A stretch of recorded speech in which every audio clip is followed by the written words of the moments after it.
Kevin McCarthy fue destituido como presidente de la Cámara Baja del Congreso de los Estados Unidos con votos de algunos miembros de su propio partido, y esto solo hace aumentar las preocupaciones sobre la disfuncionalidad que viene mostrando Washington o la clase política gobernante.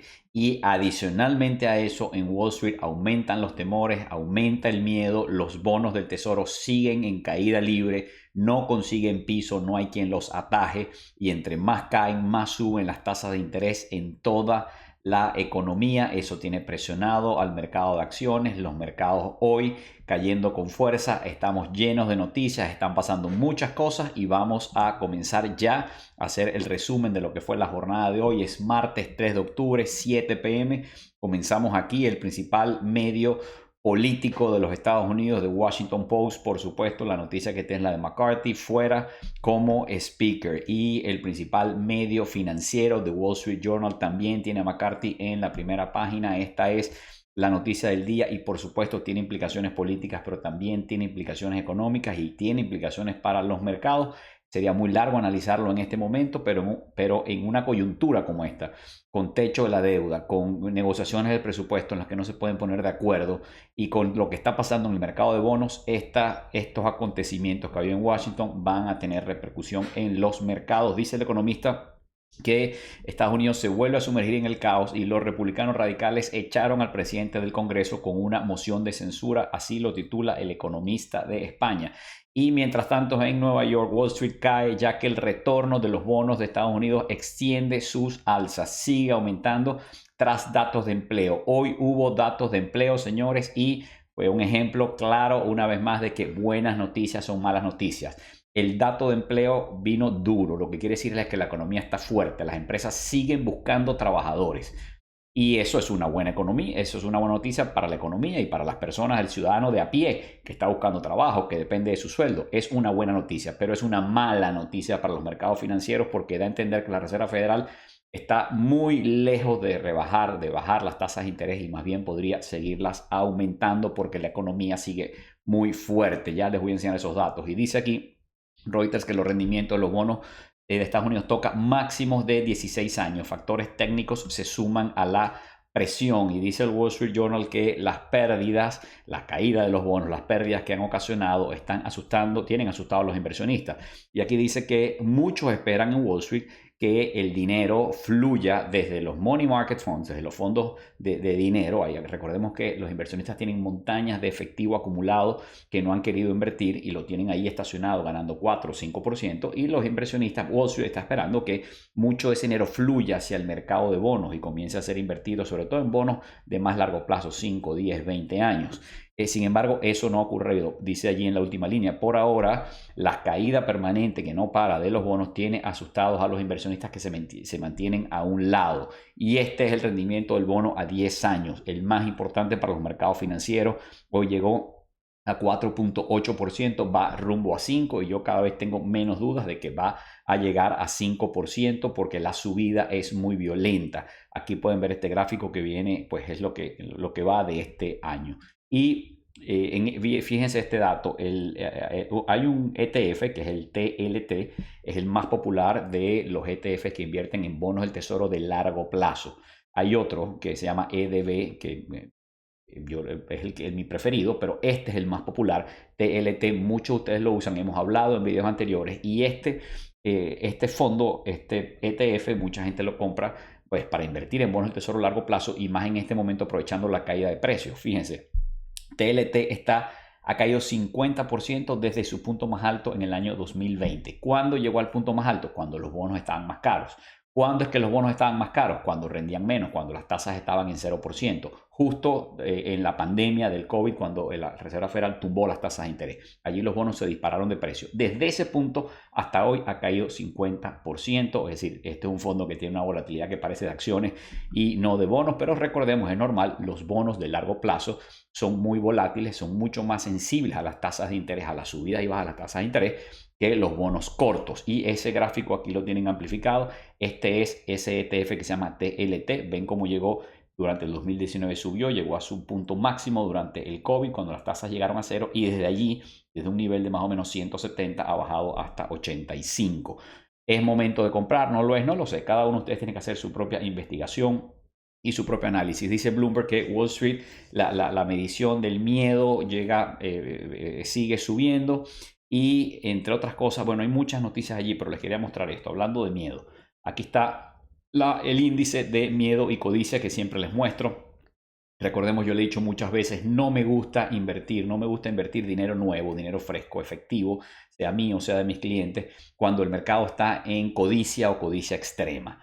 Por el contrario, generalmente hay mejores momentos para invertir el dinero nuevo cuando hay miedo o miedo extremo en el mercado. Y bueno, finalmente estamos en miedo extremo y eso quiere decir que probablemente en estos días estamos encontrando mejores ofertas, mejores precios para invertir en empresas de buena calidad, que son las únicas en las que vale la pena invertir, porque en empresas de mala calidad nunca deben invertir, pero empresas de buena calidad que se van a conseguir a mejor precio en estos días. Pueden ser un buen punto de entrada para los inversionistas, pero lo cierto es que el miedo ha aumentado y aquí dice que Wall Street cierra con fuerte baja por los datos económicos que avivan el temor a las altas tasas. Y esto es lo que le decía hace un rato. ¿Cuál fue el dato económico que se publicó hoy? Bueno, es este. Las ofertas de empleo en Estados Unidos crecen y superan todas las previsiones. Veámoslo con más detalle. El economista dice Wall Street se hunde ante un empleo resiliente. Y aquí están los números. Dice aquí que el JOLTS Report, que es el número de job openings, o sea, cuántas ofertas de trabajo están abiertas, tienen las empresas abiertas buscando empleados, subió a 9.6 millones. Bueno, aquí se los tengo mejor, aquí se ve mejor, sí. Fíjense, el mes anterior las ofertas de trabajo había quedado en 8.9 millones. Ese era el número de ofertas de trabajo que estaban abiertas y que nadie podía ni quería llenar. Se esperaba que este mes quedara en 8.8 millones, que bajara a 8.8 millones. Sin embargo, no bajó, sino que subió a 9.6 millones y amenaza con volver a llegar a 10 millones. Este es un nivel muy alto y ahí ven el gráfico de cómo ha ido evolucionando esta cifra. Y Nick Timiriaos dice aquí que nos muestra cuál es el promedio, pero además da un dato interesante. Hay 1,5 ofertas de trabajo por cada desempleado en Estados Unidos. Así cerró el mes de agosto y aquí vemos el gráfico. Esto es cuántas ofertas de trabajo hay por cada desempleado que hay en los Estados Unidos. Y fíjense que antes de la pandemia era generalmente menos de uno y justo antes de la pandemia, que la economía estaba muy fuerte, iba muy bien, estaba en 1.25 ofertas de trabajo por cada desempleado. Luego vino la pandemia, eso se dislocó, cayó, se disparó y se ha venido normalizando, pero todavía al día de hoy está por encima de su promedio histórico y muy por encima de los niveles prepandemia y está en 1,5 ofertas de trabajo abiertas de empresas buscando gente por cada desempleado que hay en los Estados Unidos. Y aquí el Wall Street Journal nos da este dato. La ganancia que llevaba el Dow Jones durante el 2023 se borró. Con esta última caída se borró. Aquí ven el mapa. El Dow Jones está prácticamente, perdón, en donde comenzó el año. Y fíjense, el S&P 500 hoy, más acciones. Esta es una medición de cuántas acciones del S&P 500 están tocando su punto mínimo del último año. Y aquí vemos que en octubre del año pasado estaba muy alto, llegó a 179. Cuando recordemos que octubre del año pasado marcó el punto más bajo del último año. Y ahora, un año después, en octubre, pareciera que se va a repetir eso y está aumentando el número de empresas que tocan su punto mínimo del año en la sesión de hoy. Y Bostic de la Reserva Federal dice que el alza de los rendimientos de los bonos de largo plazo no tiene mucho impacto. Bueno, no sé si está mal traducida esta declaración, tendría que leer el detalle. En principio no estoy en desacuerdo con eso. El aumento del rendimiento de los bonos de 10, 20 y 30 años, claro que tiene impacto en la economía. A lo mejor no tiene un impacto inmediato en lo que tiene que ver con la inflación y no impacta al consumidor en lo inmediato, pero eventualmente los va a impactar, impacta a las empresas, impacta el costo de financiamiento. Recordemos que cuando las empresas se van a financiar y emiten bonos, generalmente no emiten bonos a un año, no vale la pena emitir un bono a un año, a 2 años, a 3, emiten bonos mínimo a 3, 4, 5, 7 años, 10 años. Entonces, cuando van a financiarse a esos plazos, su referencia es el bono del tesoro. Nadie le va a prestar dinero a una empresa que está levantando fondos a una tasa menor que al gobierno de los Estados Unidos, porque el gobierno de los Estados Unidos no tiene riesgo de default, de cesación de pagos, de impago, no tiene riesgo crediticio. Entonces, a medida que aumentan las tasas que rinden los bonos del tesoro americano, pues más altas tienen que ser las tasas que cualquier empresa ofrezca para poner sus bonos en el mercado. Entonces, todo el mundo, igual las hipotecas. Si tú vas a comprar una casa y vas a pedir una hipoteca a 30 años, el banco te va a prestar dinero a 30 años para que compres tu casa, pero no te lo va a prestar por menos de lo que se lo presta al gobierno de los Estados Unidos. Y si el bono a 30 años está rindiendo casi 5%, pues tu crédito hipotecario va a tener que costar 7, 8, 9%, porque tú eres más riesgoso que el gobierno de los Estados Unidos. Bueno, en fin. Dejemos esto hasta aquí, pero esta declaración puede ser que esté mal traducida o a lo mejor esté incompleta o me faltan datos. Esta es, señores, la tabla de las tasas de interés. Así cerraron los bonos del Tesoro, el rendimiento de los bonos hoy.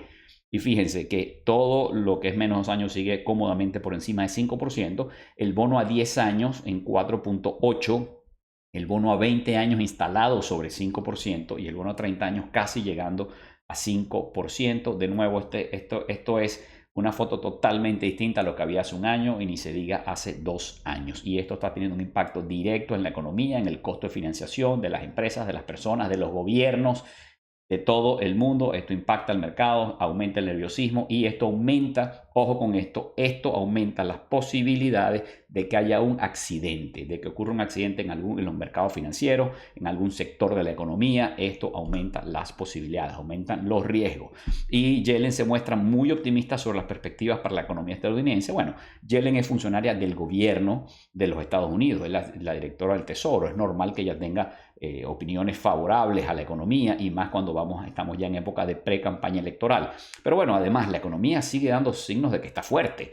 Es decir, fíjense que hace un ratico veíamos los datos de empleo y los datos de empleo lo que están diciendo es que las empresas siguen ofreciendo trabajo, siguen creciendo. Entonces, bueno, la verdad es que hay un punto, tiene un punto Yellen si es a eso que se refiere. Amigos, les dejo aquí mi email para consulta, preguntas, etcétera, y les pido por favor suscríbanse a mi canal de YouTube para que puedan ver todos los videos que producimos. Las acciones en Europa también cayeron 1% por lo mismo, el aumento de los rendimientos de los bonos y el barril sigue subiendo a pesar de que el dólar se está fortaleciendo. Recordemos que entre más suben las tasas, más se fortalece el dólar, pues eso afecta a los commodities como el petróleo, pero a pesar de eso el petróleo sube, es decir, hay fuerzas que están impulsando el petróleo y una de esas puede ser que mañana comienza una reunión de la OPEP y de ahí no va a salir nada bueno para los mercados. Yo creo que lo que va a salir son más medidas para seguir apuntalando los precios del petróleo. Y fíjense este dato que les tengo aquí. La Reserva Federal de los Estados Unidos tiene solamente 17 días de suministro para los Estados Unidos. El promedio histórico es 33 días de suministro, está en 17, es decir, mucho menos del promedio histórico. La OPEP se reúne, los precios están altos, pero pareciera que el mercado petrolero está en este momento en manos de la OPEP. Y otra cosa que se está desarrollando es el tema del yen, y es que el yen se ha venido devaluando y devaluando. Recordemos que mientras que todos los bancos centrales han ido subiendo las tasas de interés, el Banco Central japonés se ha negado a subir las tasas de interés, porque así como Estados Unidos y Europa han subido las tasas para luchar contra la inflación, Japón por muchos años tuvo que rebajar las tasas hasta llevarla a niveles negativos, menos de cero las tasas de interés para luchar contra la deflación. Pero bueno, ahora las cosas han ido cambiando, el yen se ha ido devaluando porque el Banco de Japón sigue sin aumentar las tasas, el yen se hace menos atractivo, los rendimientos en yenes están en el piso, mientras que en dólares están en 5% y se viene cayendo y estamos cerca de, según el mercado, según los entendidos, el nivel de intervención son 150 yenes por dólar. Es decir, el yen que estaba en 130 llegó a 140 y va camino a 150, si toca 150 en ese nivel, ya el Banco Central de Japón tendría que intervenir para bajar, para aumentar el precio del yen, fortalecerlo frente al dólar. Y hoy aquí tengo un gráfico. Bueno, esto ha sido el yen desde vamos a ver, esto es el yen desde básicamente un par de meses. Aquí lo tenemos el gráfico, pero tengo esto hoy y es que hoy pareciera que el Banco Central de Japón empezó a intervenir porque el yen llegó en algún momento a 150 o muy cerca, como lo ven ahí en el gráfico, y de repente una caída como un flash muy rápido, y esto puede ser la primera señal de que el Banco Central de Japón está interviniendo para controlar la devaluación del yen, y eso tiene repercusiones para la economía de Estados Unidos y para los bonos de los Estados Unidos, porque recordemos que el Banco Central de Japón y Japón es el principal comprador de bonos del tesoro fuera de Estados Unidos. No es China, es Japón. Y aprovecho para mostrarles este gráfico, porque aquí alguien se pregunta, ¿China es la culpable de la caída del precio de los bonos del tesoro y el aumento de los rendimientos? Y la verdad es que China, que era el mayor tenedor de bonos del Tesoro de Estados Unidos, tiene años vendiendo y vendiendo bonos del Tesoro. Eso, por supuesto, no ayuda a los precios. Eso hace que los precios de los bonos caigan y aumenten las tasas de interés. Y aquí está el gráfico. En este gráfico pueden ver cómo China, viene desde el 2011 este gráfico, China, que es la línea roja, era el mayor tenedor de bonos, pero ha venido consistentemente cayendo hasta el nivel de hoy. Japón, que es la línea blanca, ha venido subiendo consistentemente. A ver, China, perdón, Japón es la raya amarilla, perdón, China es la raya roja, que vimos la caída, Japón es la raya amarilla, que vemos que ha ido subiendo, aunque últimamente ha caído la compra de bonos, y el blanco es el total de los bonos que tienen los tenedores extranjeros, es decir, no americanos. El total ha seguido subiendo, pero China con una gran caída y Japón una caída en los últimos tiempos. Y aquí tenemos en otras noticias varias, los trabajadores de hoteles y casinos de Las Vegas están en vilo tras negociaciones laborales. Y bueno, recordemos que ahora estamos llenos de huelgas. Hay una huelga en Detroit, hay una huelga en Hollywood que acaba de terminar.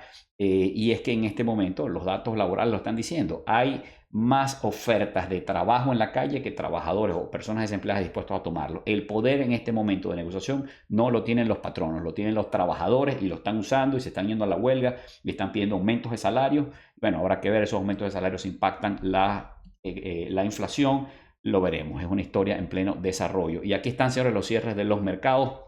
Bueno, Asia estuvo mixto con Tokio y Hong Kong cayendo, mientras que Shanghai y Seúl subían muy tímidamente. Europa en rojo, ahí lo vemos. El Stoxx 600 cayó 1.10% y todas las bolsas europeas cerraron en rojo. Y en nuestro continente tenemos que Sao Paulo cayó un 1.42%.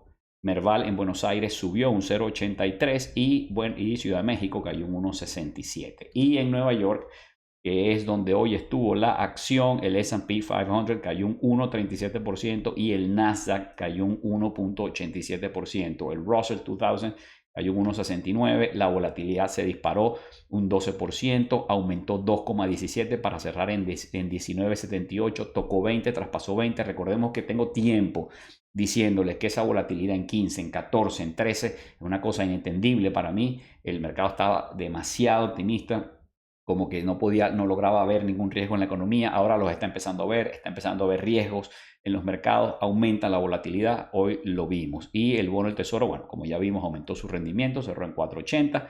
El dólar se sigue fortaleciendo, va por 107. El oro se debilitó, el petróleo en subida a pesar del fortalecimiento del dólar. Ahí está el de Texas en 89.5 y el de el Mar del Norte sobre 91, el Bitcoin en 27.000. Y aquí está el mapa de calor, señores. Bueno, un desastre hoy en Wall Street, rojo por todas partes. Cayeron con fuerza las tecnológicas. Amazon un 3.66%, Microsoft un 2.61%, Nvidia un 2.83%, todo el sector bancario en rojo. Solamente está en verde el sector de los utilities o los servicios públicos, que por cierto han caído mucho. El sector de los utilities junto con real estate son los dos peores sectores del S&P 500 este año. Y bueno, hoy el de utilities rebotando un poquito, pero la caída ha sido brutal. Y aquí está el barómetro del mercado. Todas las cuadrículas están en rojo y especialmente cayeron hoy las empresas de crecimiento y las empresas pequeñas. Fueron las que cayeron con más fuerza. Bueno, amigos, lo dejo hasta aquí. Espero que esto les haya sido de utilidad. Están pasando muchas cosas. Si Dios quiere, mañana me conecto y hacemos otro recuento del mercado. Saludos.